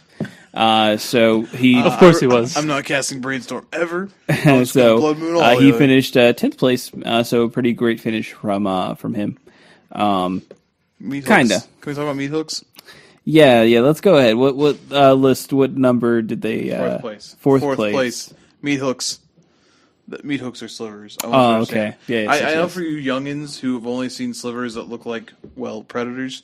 Slivers used to look like weird, like I don't know, serpentine creatures with hooks for hands. Thus, meat hooks. But yeah, slivers. We've seen it in Modern a couple times. But I do think in Legacy, if you really want to play this, you get to play a lot. You get to also play Muscle Sliver, so you get to play another Pump Sliver, but you get to play Crystalline Sliver. Oh, gosh. That's the one that, if you actually sit down against this deck and they get that Crystalline Sliver, says all slivers have Shroud, which is the precursor to Hexproof. Essentially, you're not targeting them ever, and they're going to kill you. So it's pretty sweet. You have the Aether Vial deck. Still plays Force, which is really cool because a lot of your they're playing Crystalline, Gale Rider, Hibernation Sliver, and Phantasma, which are all blue to feed your Force of Will. So I just think it's sweet. Oh yeah, for sure. And Legacy do what Legacy do. Once we get a little bit closer to GP Columbus, we'll probably start focusing a little bit more on Legacy, but don't expect it to be great. Oh, I just saw this deck. 6th place, Alexander Luke, black green mid range. It's basically like mono black control, splashing abrupt decay. Vampire Nighthawk. Yeah, Vampire Nighthawk. Guess We're doing it. What? I don't know what's going on. This deck is sweet. So this deck is talk about a tight list. 4 Bloodghast, 4 Dark Confidant, 4 Death woodland Rites. cemeteries in this. Yeah. 4 Vampire Nighthawk, 4 Liliana the Veil, 4 Inquisition. It Hey, goes like 4 Hymn to sometimes you don't want to have to buy 4 all right? This looks like the pre-con vampires deck. Man, all except right. it has 4 Wastelands, so it's... That- yeah. that- Okay, there's some things. this deck isn't cheap. There's Liliana's as well. Like, yeah, there's expensive things in this, but it does really look like that. Oh, man, this is great. Yeah, I mean, this is a very tight list, except for the 1 Sword of Fire and Ice and 1 Sword of Light and Shadow, because, might as well. I'm surprised. Normally, when I see decks like this that have access to green, I'm surprised I don't see libraries in this. To be quite honest, but because normally they try to have their own draw effects. But no, this deck's sweet. Man, how many people got really upset when they got beat down by Vampire Nighthawks? Man, you could do like turn 2 Vampire Nighthawk off of a Deathrite Shaman. How do you win? Whew. Man, I'll probably just cast Lightning Bolt, but whatever. You're really throwing out those power plays there, Now Dave. when you equip your Sword of Fire and Ice, bolt it then. Now what do you do? yeah, it's just that's weird. I mean, we don't talk about Legacy a whole lot, but seeing slivers and black green deck finish in the top 8, Black green deck. that's interesting. I will say before I even looked at any of the lists, I was like, probably some kind of Delver deck one. Yeah, Grixis Delver. Yeah, Grixis Sulfur. Yeah, but you showed him, Dave. It's not a surprising thing on Legacy. It's a lot better in that format. Yeah. All right.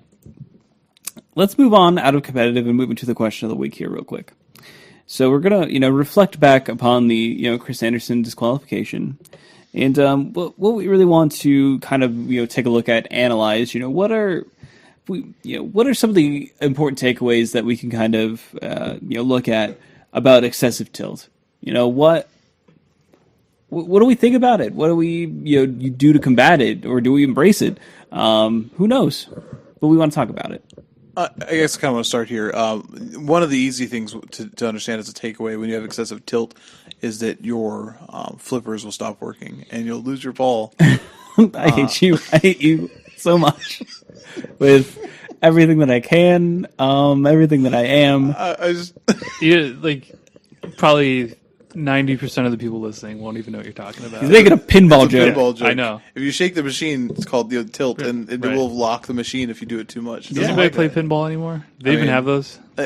Barcades are real popular now. Real so I Really know, popular. but like most of them have a whole section of pinball. Yeah, they're the actually kids these days, they don't know. Dave, I don't know if you know this. Based on your age, my age, and Morgan's age, we're not talking to kids.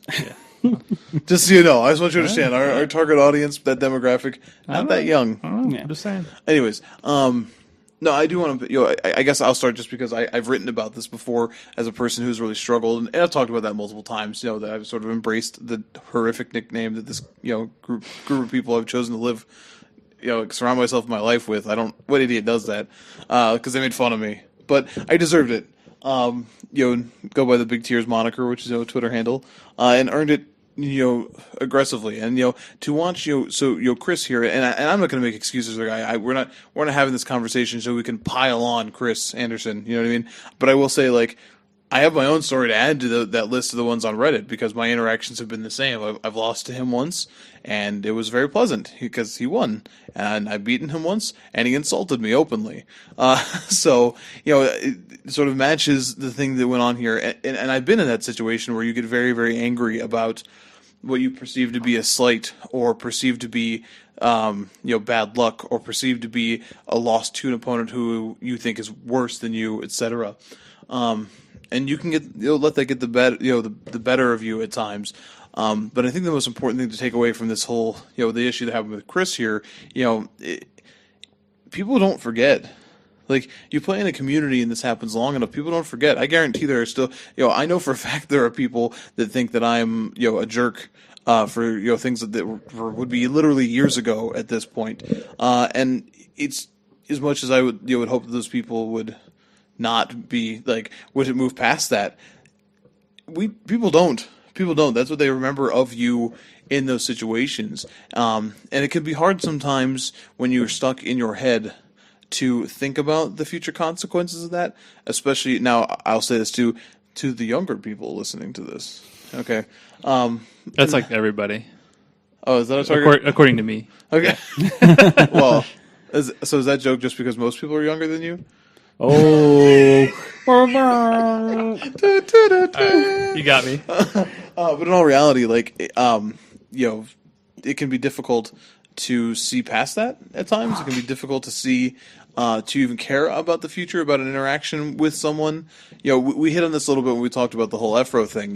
He obviously went about it in the wrong way, but when he makes that statement about, like, there are consequences, you know what I mean? Like, that's true in all aspects of any game you play. You get a reputation very quickly for how you treat people, how you react to people. You can take this to major sports. If you follow any of those, you can see, I'm a big Browns fan here, born and raised in Ohio, from Northeast Ohio. Johnny Manziel's not getting a job again. you make bad decisions, you walk on people, you don't get jobs. You know what I mean? Mm-hmm. So I think it's important to see that it happens in every aspect. So, the takeaway here is that you should really start to be aware of how you're affecting the people around you, and then what you expect what do you expect to get in return then from playing this game. I certainly feel a lot of sympathy for Chris sort of getting an entire Reddit thread devoted to people sharing negative memories about interactions with him, and honestly, his opponent as well. Jeff Hoagland also has a large number of people who are out there, and you can also say, they are, they're figures in the community. So some people really do just like to take those people down, like they really think that's fun. But I think there's enough honesty in those posts as well that it's caused Chris to rethink sort of how he's reacted, but I would hope that it would cause anybody who is also sort of that way, they have those personality traits, to rethink how they're interacting in their community. Yeah, that was really long and rambling. I'm sorry. No, I agree with what you said. Now, not to defend what Chris did, but I could kind of understand why he would get upset or kind of act the way that he did. I think anybody that knows me, like, personally, like, I'm a pretty laid back guy, and, like, at some points you could say, like, I'm soft spoken. But, like, I'm very competitive. So when I'm in, like, a competitive, whether I'm playing sports or whether I'm playing Magic, like, I can really get in the zone, and, like, really, I'm not how I am, like, normally. So, I mean, it really, for me, I mean, I'm not perfect. I mean, I've had issues in the past with, tilting off after matches and, being, kind of not pleasant to my opponents. And I admit that. I try not to do that. I think it really, for me, like, what it comes down to is, like, my expectations going into the tournament. Like, if I'm playing in a tournament where, like, I expect to do well, or, like, I put in a lot of preparation and, like, I really know my deck and I expect to do well and I don't do well, then it's really frustrating. And I think, I think a lot of players can get that way, where they can feel like they're superior, or like they have, they've put in the work and they deserve to win. And when things don't go their way, that frustration can kind of boil over. So, I can kind of get where he's coming from. Chris is one of the best players, on the Open Series, and he's, over the past 6 months to a year has put up, really good results. So, I mean, I understand his mindset, but at the same time, I mean, like you said, he's done a lot of positive things in the community. And I think, I don't know, it's hard to kind of keep up that good guy image when, personal interactions that you have with people is all negative, you know what I mean? So, personally, I've tried to do better for myself. And I know, Chris said that he's going to do the same and, take some time away from the game. So, Which may be the best decision for him. Yeah, everyone has circumstances. Everyone has. He had a bad day. He had bad things going on. He had a bad matchup. He has high expectations placed on himself, and I think a lot of people can empathize in that situation. But when you do have that sort of sordid past that follows you, then when that one day does erupt, you know what I mean? Like, like a DQ here, yeah. Then your past can sort of haunt you there a little bit. So, and I think everyone does struggle with that a little bit, except for Morgan. What? Wait, what do you mean? I think you're a good example of not like I know that you can get frustrated, and I've seen you get frustrated, but I have not seen you tilt like myself or like Dave. I mean, like, I have insulted people, and not like I've never been like, well, you're dumb. Like, and I don't mean like that, but I know that like the things that I have said about the end of a match, like, and not recently, at least to the best of my knowledge. I try really hard not to do that, but I know before, like, I would be very degrading in my speech because of my frustration. I watched Dave get very angry at a small child once at a game day, which is actually one of my favorite memories of Dave. Keep going back to that. That's one of my favorite memories because it was so funny. I'm not proud of that. Who even plays these cards? Like a kid does. It's game day, Dave. I'm not proud of it. I mean, I don't know. I haven't seen you struggle with that so much. I don't think I've seen you have that sort of interaction with an opponent. So maybe you're the beacon. Maybe you're the example that we should all follow. I'm fairly lackadaisical, and it's also that I mean, at some point in time, I just have different expectations. I don't have the same expectations you guys have, and I think like that's what makes it different. And I think that if I did have those expectations for myself, then what I would, how I would react would be different, because I'd be like, when you tilt, you transform your emotions. You're disappointed in the situation, but you're disappointed in yourself because you couldn't do something better, and you don't necessarily know how to represent that. So you just get angry, and you do what people do when they don't know how to properly express their emotions due to something going on, and you have that flashpoint, you have that moment in time that you can't necessarily always take back.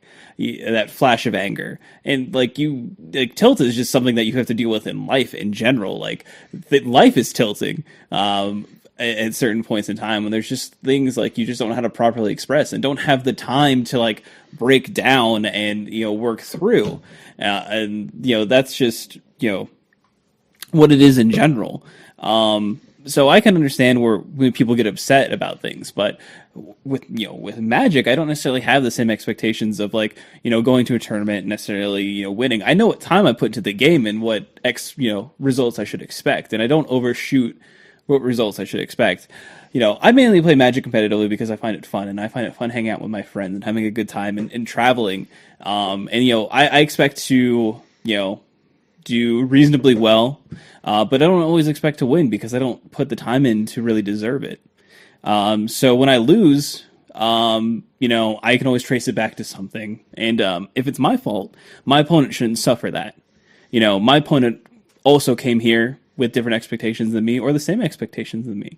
They came here to win. They didn't come here to necessarily, lose every game of Magic. So if they win, they win. Now, I can't say that I haven't had, unpleasant experiences playing against people, but that's their deal, and I'm not going to let them get under my skin. It's not worth it. And, I have you guys to vent off to as well. If I have an unpleasant experience with a player, I'm going to talk to you guys. But I'm not going to, put them on blast. That's not where, my life is. Now, if it's something that needs to be reported to a judge, that's a different story, obviously, but some people just aren't pleasant people, and you'll find that, again, with life. You're going to have to interact with people who aren't very pleasant. And you just have to learn how to do that. So I guess I've just, have that realization and kind of go forward with that, mindset. Yeah, I think something you said there where you're not going to put it on your opponent, or you're not going to blame them. Right. I think that's important. For me, when I tilt now, it's mostly because, but most of the time it's because I made a mistake, or I did something dumb that I shouldn't have done, and then I get mad at myself. It's not that I'm mad that I'm losing. It's not because my opponent has just top decked a card and I'm losing because of it. It's mostly because, oh man, I could have gotten an extra couple points of damage in 2 turns ago. And, I'm probably gonna lose because. And when you experience that, when you have that frustration, it's hard to keep your composure. Yeah.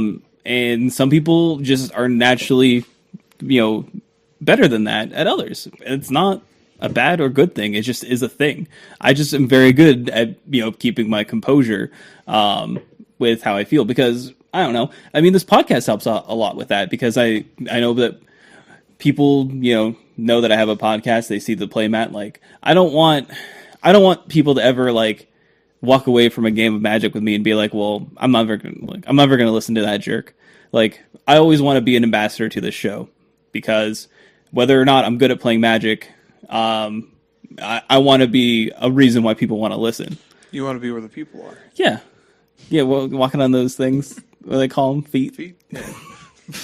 But no, like I really want to be an ambassador for the show, and I want to be someone that, regardless of like the end result of a game or a match, that people can look back and be like, well, that was still a positive experience, whether I won or lost. It was a positive experience for me and them. Yeah, I think that's something that I've tried to like sort of. One of the things I've had to separate is like I know I've said disparaging things to opponents, but the thing is I'm definitely not mad at them. You know what I mean? Like when I like there are some opponents who I have been angry with, but I feel like that's been deserved, like for how they have acted or actions taken. But like yeah, if an opponent like draws well off the top, you know what I mean? Like I could be. I feel like your natural inclination is to be frustrated by like oh he drew so well, but like or like the pronoun there, he she. Doesn't really matter. Like, it doesn't matter. Like I'm not angry with that person, but I think even if you're not angry with that person, you're angry at the situation. You're right. It is very difficult to sort of separate that, both for the player and then their opponent. You know what I mean? Like you drew so well, and that person's going to be like, oh wow, they sound really salty. And it's like, well, yeah, they do sound salty about the situation. So I definitely think that I'm not trying to make any sort of room for this, but like I do think that like I don't think I've ever been like oh well, I hate this guy because he drew well.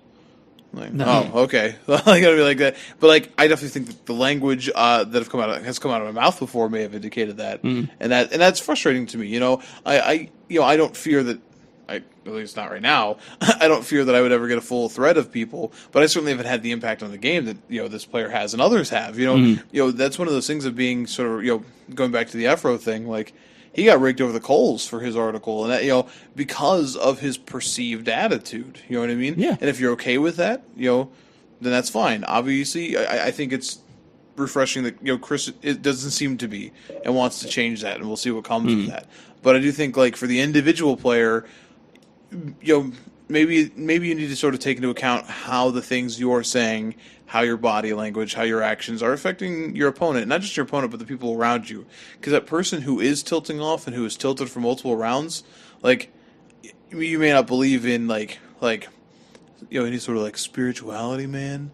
But you got to understand that you can feel emotions. If someone's tense, like, and causing tension in a small room, you feel it. You know what I mean? So you as a Magic player can identify that guy who's just like raging and ready to like flip a table over, and you're like, and then you get paired against that person, and you're like, I don't want to play against this guy. And then like the first thing is miserable. You know what I mean? Like, oh my gosh, and it's.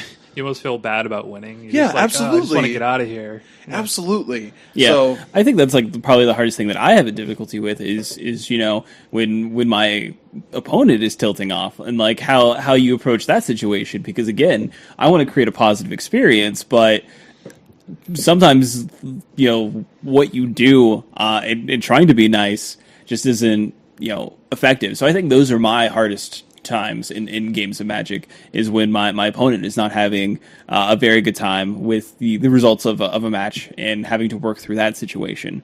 And normally I kind of just try to be as brief as possible in those sort of situations, where I don't necessarily like to talk about the game and how it turns win or anything like that. I will acknowledge what my opponent says to me, but I do not bring up any points that would, cause them to feel, any more than how they feel about the game. See, you're a better man than I, because if a person is being a jerk like that to me, I will troll them, and that's probably not right too. No, you're poking a bear at that point in time, and like not even like a sleeping bear. Not always. I know. I don't like. Some people are just upset and they're upset, and I get that. But there are some people who it's like, oh no, I'm gonna poke. I'm gonna just like because maybe I think sometimes there have been people that I have tried to make aware of their actions, like especially when I feel like I'm looking in a mirror sometimes, where it's like, don't be me, you're being me. I didn't like me. So no, once again, I do feel like Morgan had the best insight on this, just because he's just so pleasant. Makes me sick. I hate you. Yeah, I understand. It's but I mean, like, so another factor that you always have to, sort of add in when you are dealing with opponents who are upset. No one likes feeling like they lost for no reason. And when Magic is a game of sometimes variables and randomness, sometimes that's how people feel. And that sucks. And there's almost no consolation for that. There's no consolation for saying, man, sorry your car got kind of beat up. That was really random that happened. Sorry only goes so far. So sometimes people are just going to get upset because they lost the things they couldn't control. And as human beings, that's something that we struggle with every day. So playing a game that has built-in variables and randomness, well, you're asking for it at some point in time. So that is probably one of the best things you can do for yourself is learning how to cope with losing or winning for no reason. Sometimes it does happen and it sucks. So that would be my last takeaway. Learn how to deal with the roller coaster that is. Buy a regular Nintendo. Get Battletoads. Yeah. And play it. Play the hover cart. Just play the hover cart game. And play it over and over again. And you'll recognize that you're going to try and memorize patterns, just like doesn't you are matter. Magic, but sometimes you just die. And if you finally get to the point where you feel okay about that, and make sure you buy like 15 or 16 NES controllers because you're going to break a lot of them. Yeah, but when you finally have, like when it's been a couple days since you've broken one, you're ready. You're ready. We're making progress. Yeah.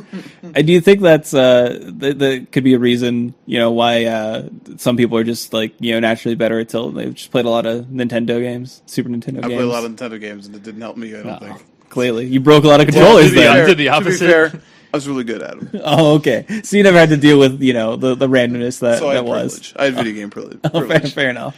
At least you acknowledge it. All right. Well, I think that's. Did you want to add anything else, Dave?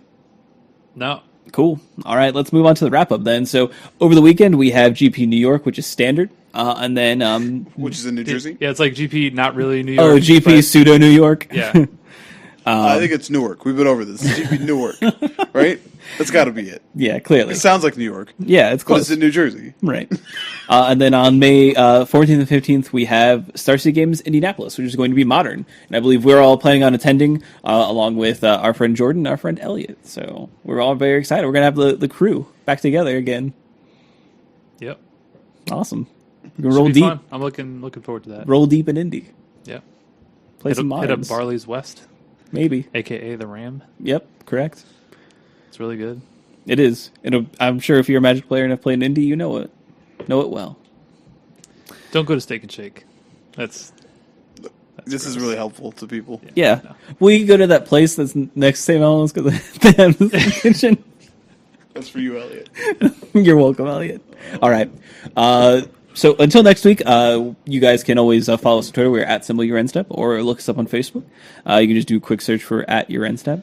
While you're on Facebook, do check out Comic Town Gaming Center. Do a quick search for them, like their page, check out some of their events. We also have an email address, @YourEndStep@gmail.com, and a website, www.atyourendstep.com. You can download our podcast on iTunes directly or via MTGcast. MTGcast also has a website. You can check out a lot of different podcasts that they have available. Anything you like in Magic is represented there. And while you're on iTunes, why not give us a review? Give us a nice 5-star review. Say how much you love us, how much we mean to you, and we will super appreciate it. But that is it for this week. And until next time, we do wish you a good weekend.